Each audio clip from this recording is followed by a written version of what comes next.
Hello, this is Joseph Carlson, and this is episode 146 of Gaming with Grief, and I'm calling this episode What Remains of Edith Finch Spoilercast, because that's what it is.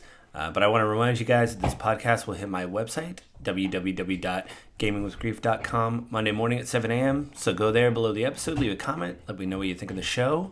Or you can go to gwgpodfellows@gmail.com, drop me a line, let me know what you think of the show. Maybe give me a suggestion of a game you want me to review or something like that. And you can subscribe to the podcast on Apple iTunes, the Google Play Store, or Spotify. Or you can interact with me on Twitter at JustLittleJoe. I'm there, and I say this all the time, but I really mean it. I will try to get better about promoting the episode. But yeah, so this episode is basically me spoiling What Remains of Edith Finch. I played the game on Game Pass, so if you have Game Pass, go there and play it. But I'm going to spoil the whole game, so you've been warned twice. Look away, young one or old one or whoever you are. Look away if you haven't played the game, or at least pause this and play it.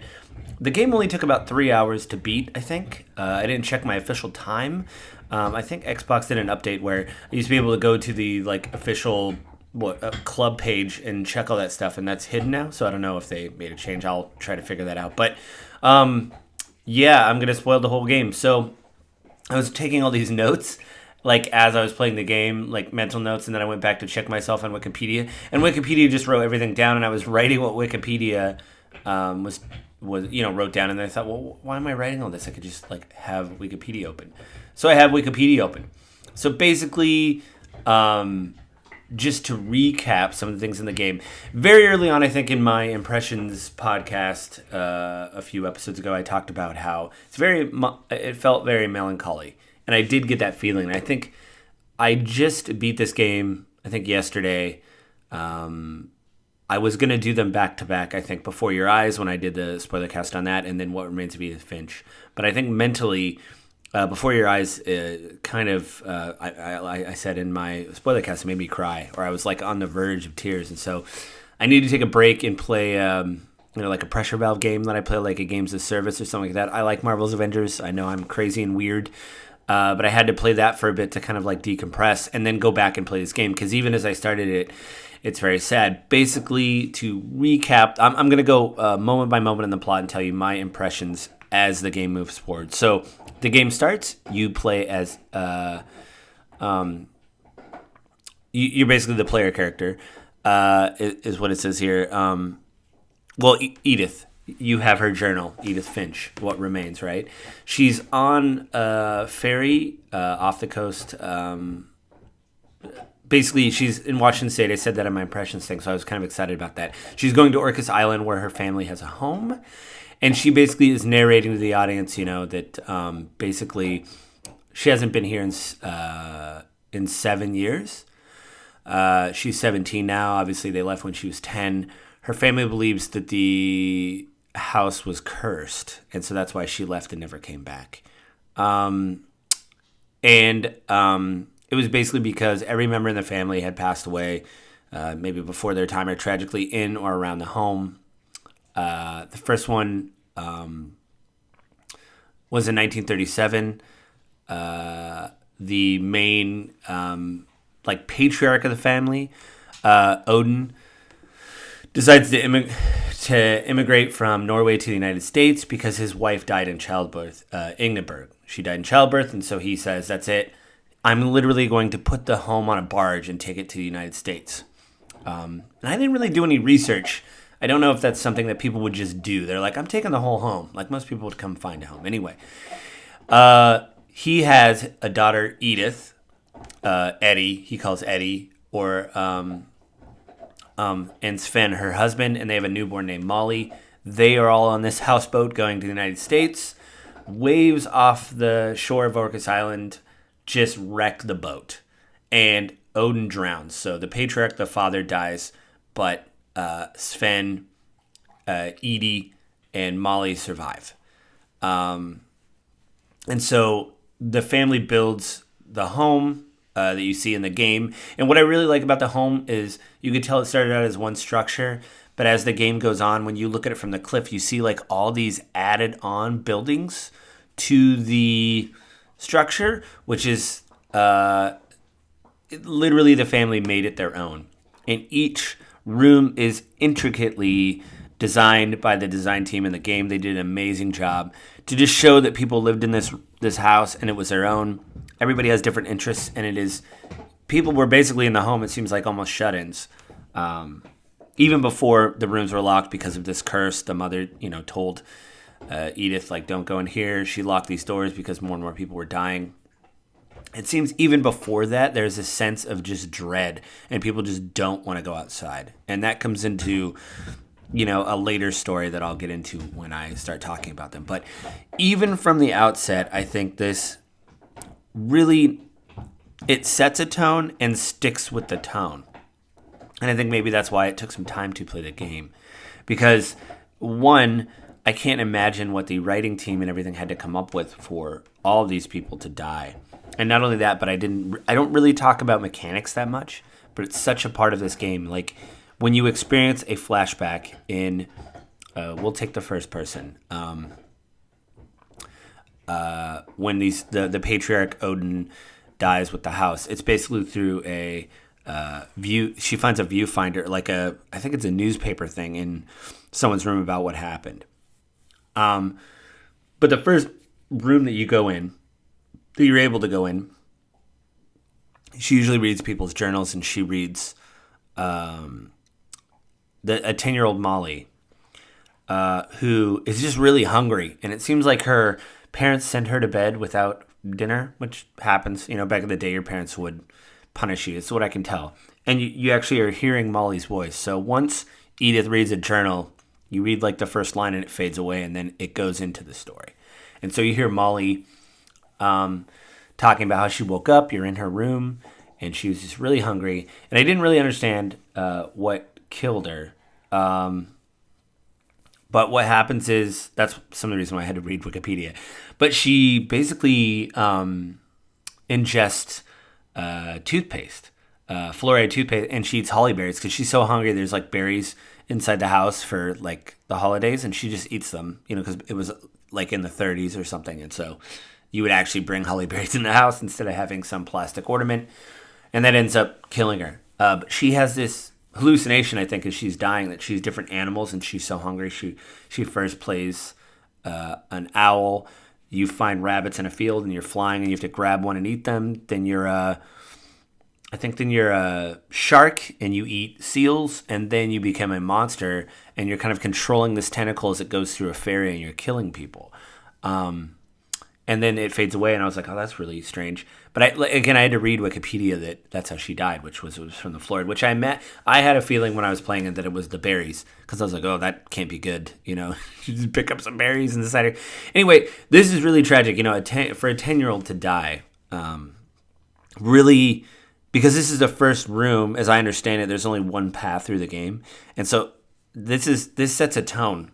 This is the game. You're going to see these incredibly tragic deaths with a little bit of fantasy involved, I think, to soften the blow. But later, one of the later stories that also has to do with coping. And there's actually some psychology in the game. A little bit. So the next room you go to is Barbara.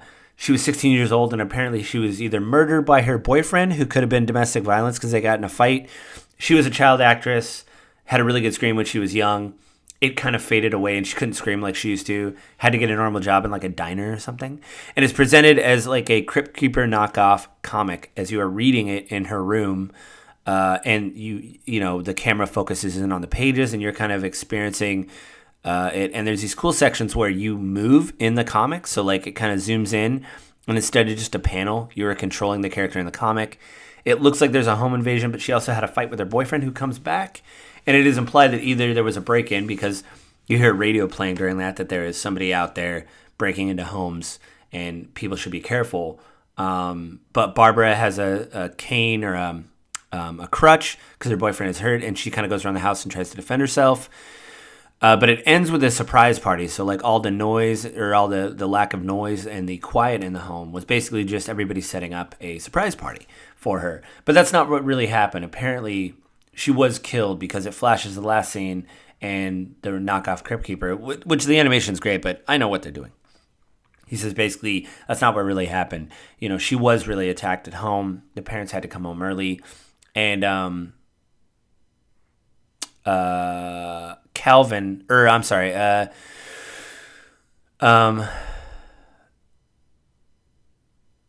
oh yeah, so yeah, I'm trying to look through the names here. One of the children, they have like two of them next to each other. Walter. Walter is the brother. She's babysitting him when Barbara dies, and he sees the whole thing. That'll come into contact later. They have another kid, Calvin, who. So that was incredibly weird and tragic, and I was like, wait, what happened? Was it a surprise party or whatever? So basically, it's her, them just wanting for the family wanting for her to have a surprise party. Not yeah. Anyway, wanting for her to have a surprise party, but it not really happening. For it actually to be her dying, which is terrible.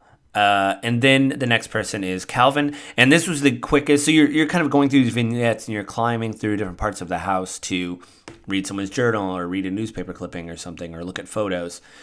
The next one is Calvin, and that was probably the shortest one, but it's also the most tragic. They had a swing, which I guess this was a big deal back in the day when no one cared about safety. They just had a swing over a cliff. They just swing on a tree over a cliff, and Calvin always wanted to fly. You're reading his brother basically, Sam, I think they were twins. Sam is like, yeah, it's crazy. Like, my brother always wanted to fly. This is how I want to remember him, that he got to fly. But he basically just falls over falls off the swing over the cliff, which is very sad. But what I do like in this, again, this is about the effects of grief in gaming, and what it means is like, there is a heaviness to that, and the narrator talks about the time of like, hey, I don't really know how to explain this stuff. She's obviously telling the story to someone. I mean, spoilers, this is Spoilercast. You find out that she's pregnant, and she's basically like, I thought I was the last one until I found out about you. And she says even I'm like 22 weeks pregnant, in the game. And so I want this to be a record. And again, I don't know how to explain these actions, therefore cursed or not, but I want to just tell the story of these people who I love and care about. And so that's basically what this is her going through different parts of the house. And there is a heaviness to it. And I think, with me experiencing grief, there is times when you say to yourself, I can't really explain how I feel or how all this is happening, but it has to be told. These things have to be said. You have to speak these things that are happening. And so I think that's kind of powerful in the game. This is kind of the 5 stages of grief I'm not a fan of. I don't think I'm not a fan of them. I think the idea is, I said a few times, we don't just move through them like a checklist. You go back and forth in them and all that. And I think one thing I think this game does very well is show the kind of the shock and depression of the idea of like, I don't know where this is going. I don't know what to do. I don't know where this is going. I'm in uncharted territory. I mean, my whole family died, and then the weight of that. I mean, last week I was on a podcast and I talked about my story because obviously, they were nice enough to have me on, and they said, if you want to talk about this, you can. If not, you don't have to. And I said, well, I started a weekly podcast about it. If I wanted to talk about it, I probably shouldn't have started the podcast. But just telling your story in full to someone else is really kind of like, it was really bad.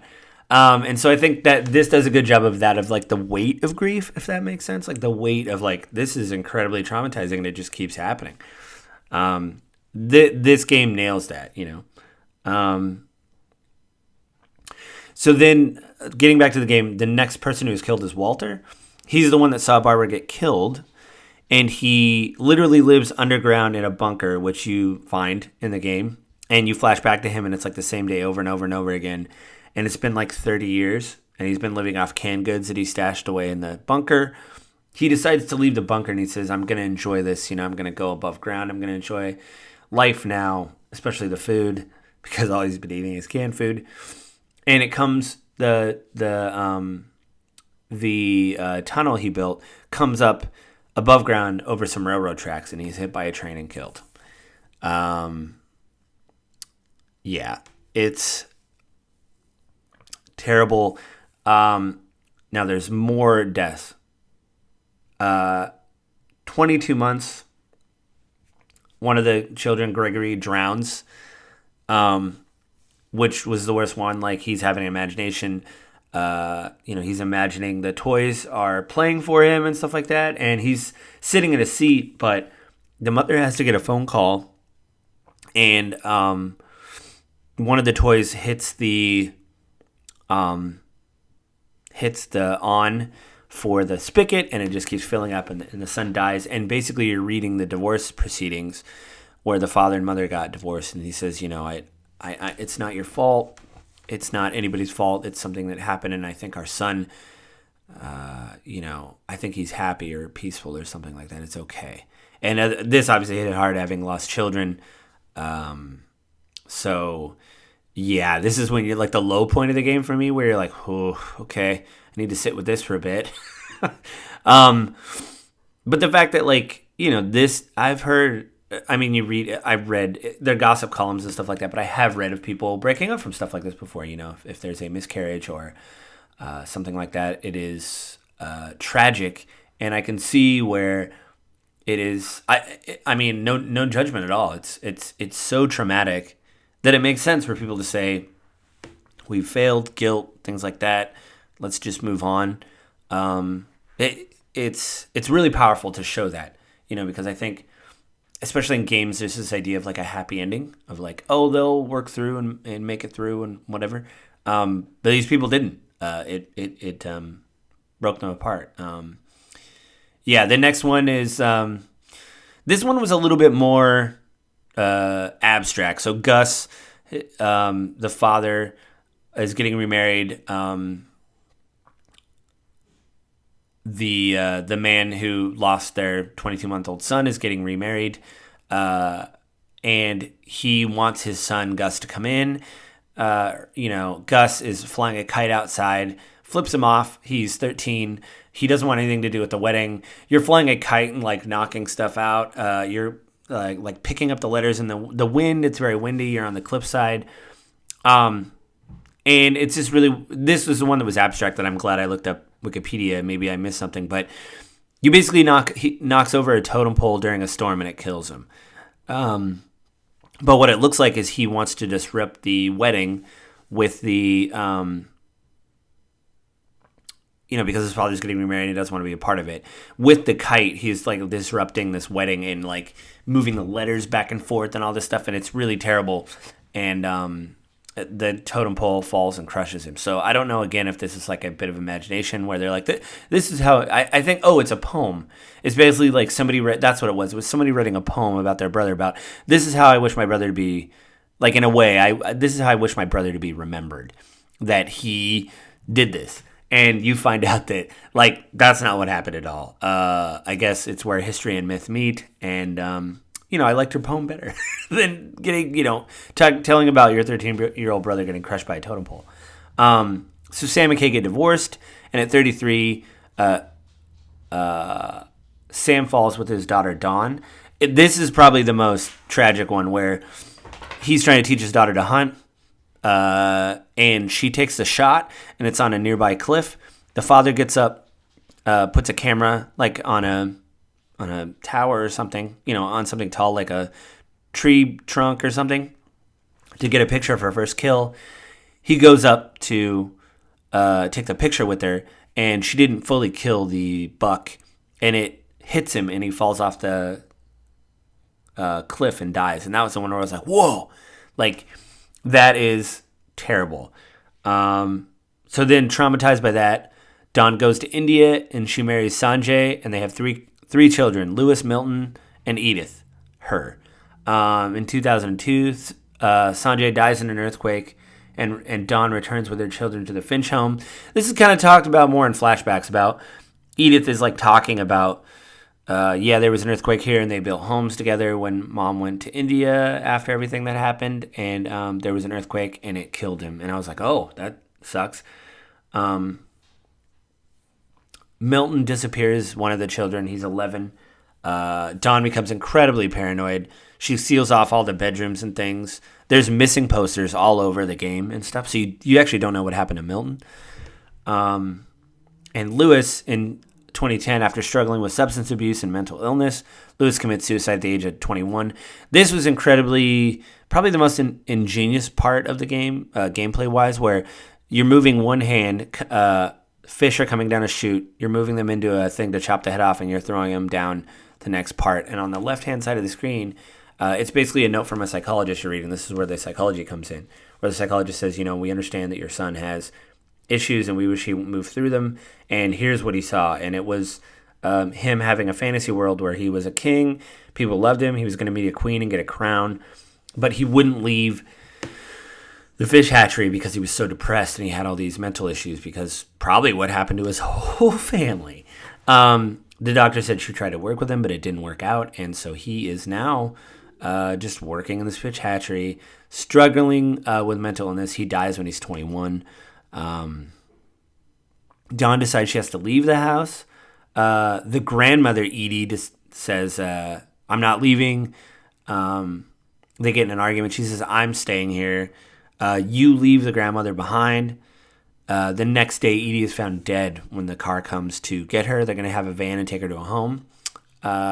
She either died of alcohol consumption or prescription medication. I didn't really get that. I thought she just died in her sleep. It was like another thing of the curse of the house. But apparently that's what Wikipedia is saying. So take that either way. I mean, I'd imagine somebody did their, their due diligence to actually look this up.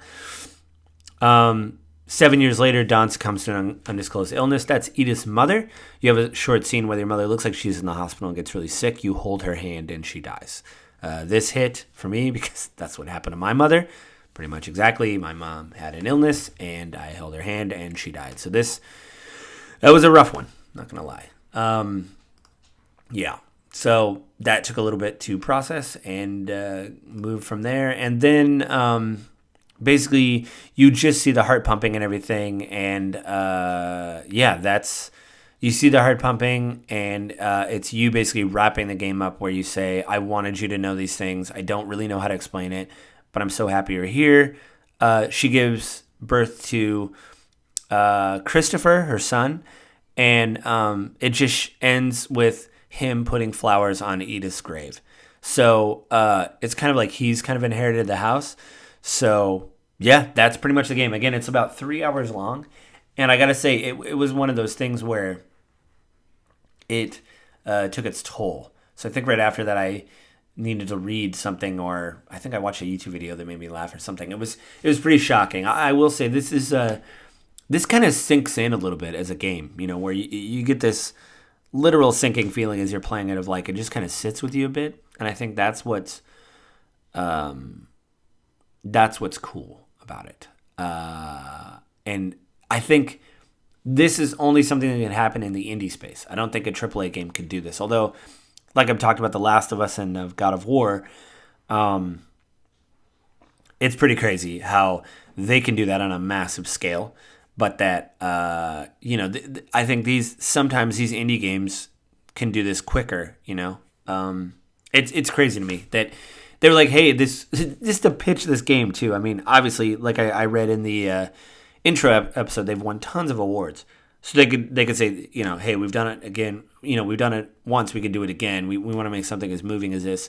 But it blows me away that somebody greenlit this and was like, yeah, let's just talk about the death of a family. Like Annapurna Interactive is well known for picking crazy or kind of like intricate, strange games. And so they did it. So congratulations to the team, Giant Sparrow, and congratulations to Annapurna. I loved What Remains of Edith Finch. I'm still thinking about it. Yeah. So I think that's it, guys. It's a little bit of a downer ending, but have a good week, and I will talk to you guys next week. Bye.